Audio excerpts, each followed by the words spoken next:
One thing which I discussed with the Chief Minister, who I saw earlier today, was exactly how you attract people back to the Punjab, and that connects, I think, to the trade and investment story. That we've changed our migration laws in ways which are beneficial to India. We have reduced the salary threshold for certain kinds of activity to come and work in the UK. We've ended quotas for different kinds of visa routes. As I said, we've changed our policy on working after you've studied for Indian nationals. Welcome to the Tribune. Thank you. Because we represent this region and we have a very old connect with the United Kingdom. Sure. We know that, and the very big size of our population, particularly Punjabis are out there. Yeah. So we would like to have a conversation with you and understand what the current situation is and how, particularly the students going abroad, what are we looking forward to? Sure. Well, you're absolutely right. The UK and Punjab have a very old relationship. There are maybe 600,000 people of Punjabi origin in the UK. Our very own finance minister, I think both his grandfathers come from Punjab. So there's a great tradition there, and now a modern relationship, which I think is a very healthy one. So we have to look at the UK-India and the UK-Punjab relationship as something which has to look ahead. It's the 75th anniversary of independence this year, but I think we need to look ahead as well. And that includes in the area of knowledge. How are we going to share more knowledge between the two countries? One of the ways is through movement of students. The number of students going from India to the UK has tripled in the last 3 years, up to almost 100,000 student visas we issued this year. So India is almost overtaken China as the main source of overseas students to the UK. And those are going all over India, including many from the Punjab, although I don't have exact numbers, there are clearly many from the Punjab. That is really about how you're going to share knowledge between the two countries. And hopefully that leads to investment, it leads to tourism, it also leads to research, and we want to grow that education relationship as much as we can. More as a point of understanding for the people as well. Large number of students who go abroad, they would like to settle down there. Sure. Or look for careers down there. Yeah. How is it placed? How do the courses connect to students thinking about a possibility of settling down there and looking for a career there? So one of the reasons why the student numbers have gone up so much for the UK is because we've reopened Route to Work, which is that you can work for 2 years after you've finished your studies in the UK. That's very popular for Indian students. Very often they want to pay off loans or so forth by working in the country, in the UK, after they've finished their studies. But it shouldn't just be about the idea of settling down. I think that what you see is people becoming more mobile, people moving between the two countries. A lot of the investors from India into the UK, very often they've studied in the UK themselves. One thing which I discussed with the Chief Minister, who I saw earlier today, was exactly how you attract people back to the Punjab, and that connects, I think, to the trade and investment story, where we, I think, underperform on investment between the UK and India, between UK and Punjab. And considering the human connection, we should be doing better, I think, at having more investment between the two, between the Punjab and the UK. When you say underperform, then definitely we have thought about the subject. Can you tell me some possible sectors where there's a possibility of?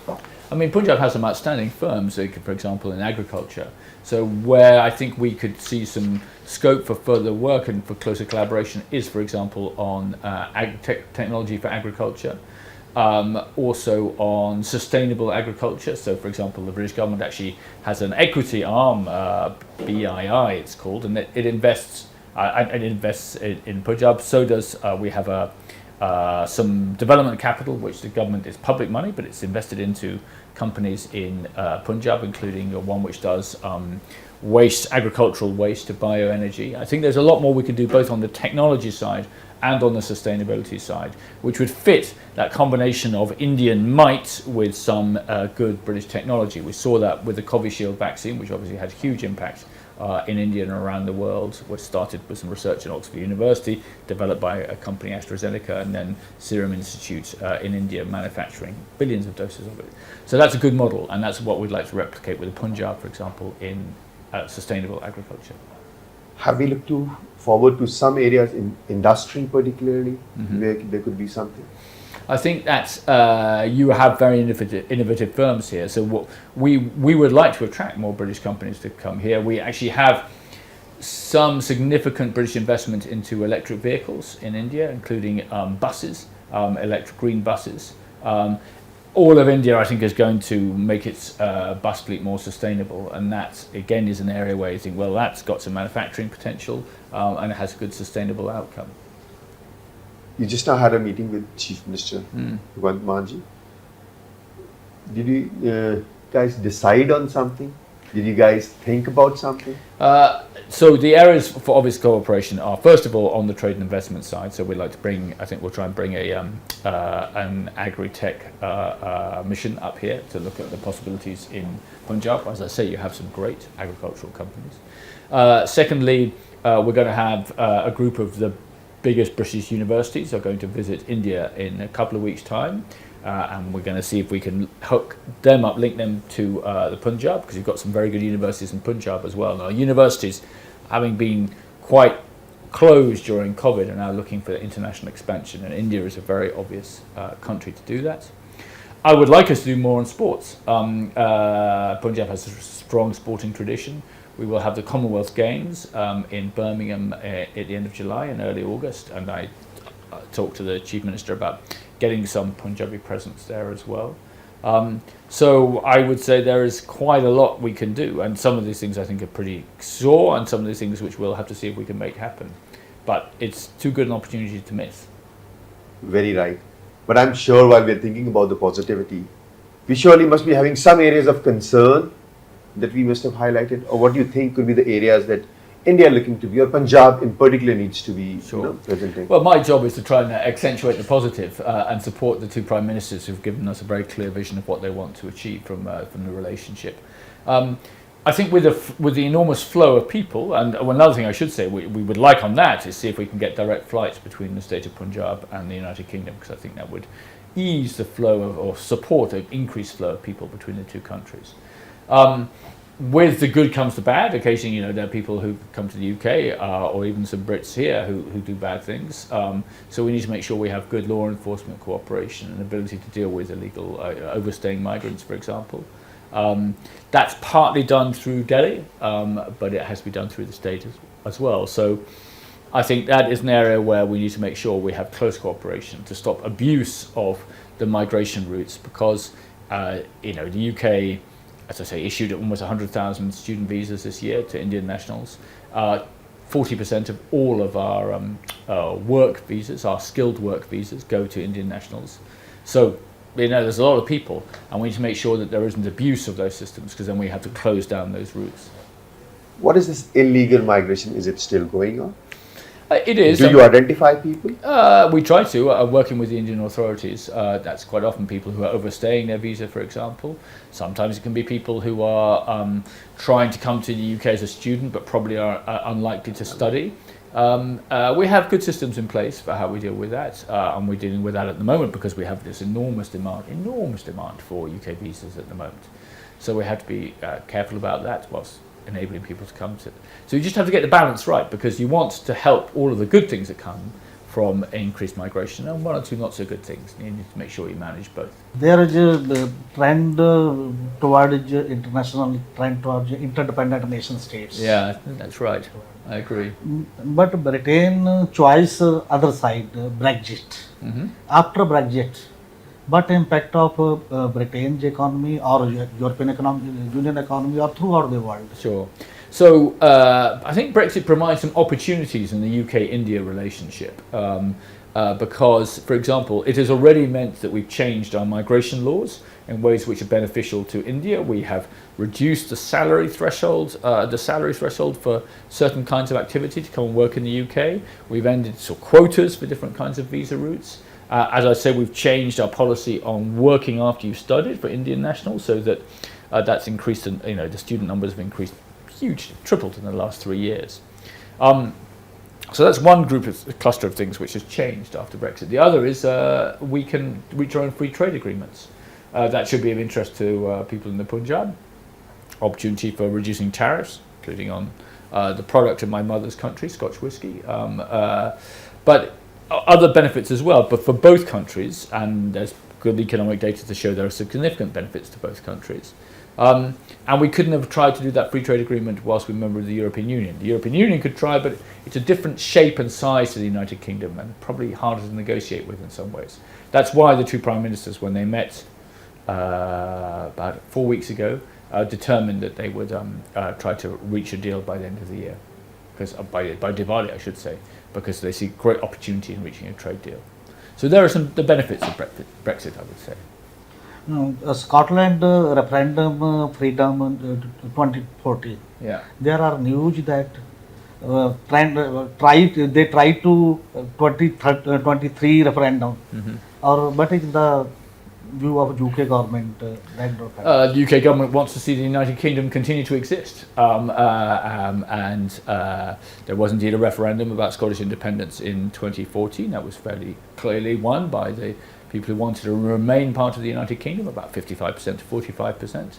Obviously, you have a government in power in Scotland which seeks to have a referendum on whether Scotland should become independent. But actually, I think that's what we would hope is we can show, for example, through the work we do in India, the benefits of being the United Kingdom together. That with our weight and our power around the world, we can achieve better outcomes for Scotland, whether it's reduction on Scotch whisky tariffs in India, or research on agriculture, which we can do from different institutions around the United Kingdom. So the issue is there's no doubt about it. There's been a referendum already, but the United Kingdom very keen that our country stays as it is. In India and other so many countries, the religious disturbance, religious contradictions growing very fast. But you suggest or you tackle UK also diversified country, diversity.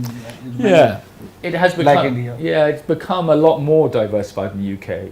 I mean, you only need to look at the members of our cabinet, and you see Rishi Sunak, whose both grandfathers came from Punjab. You have Priti Patel, whose family came originally from Gujarat.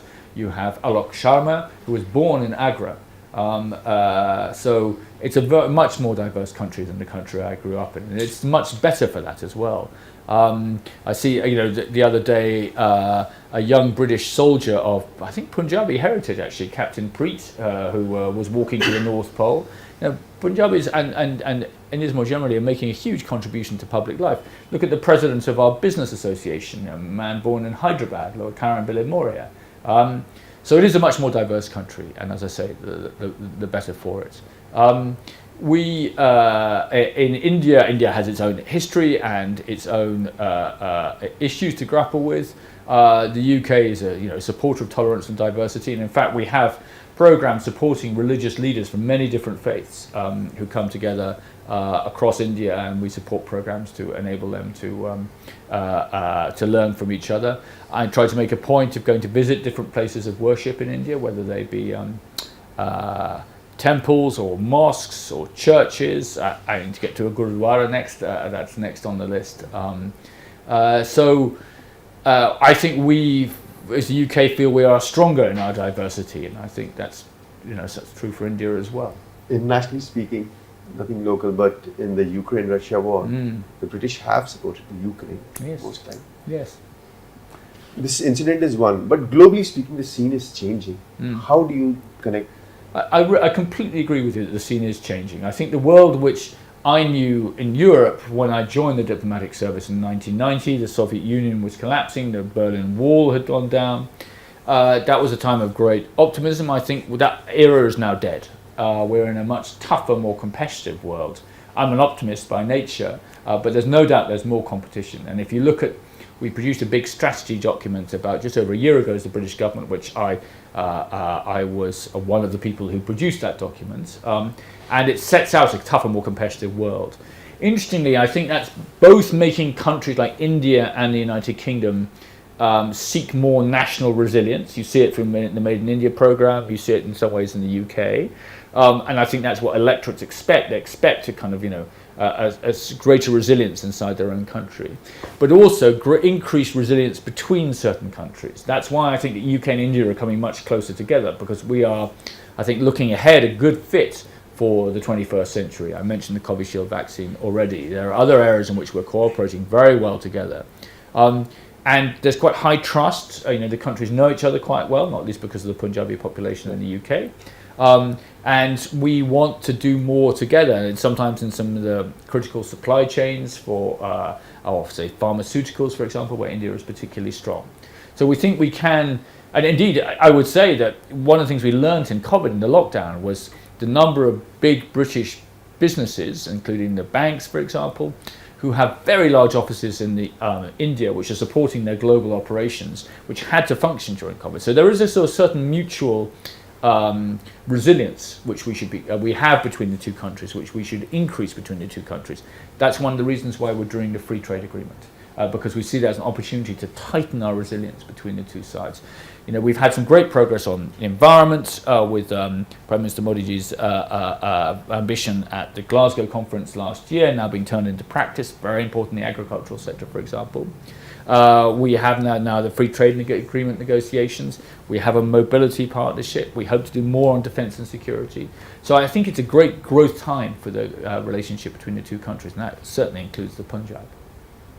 Thank you very much. Not at all. Pleasure talking to you. And you. Thank you very much indeed.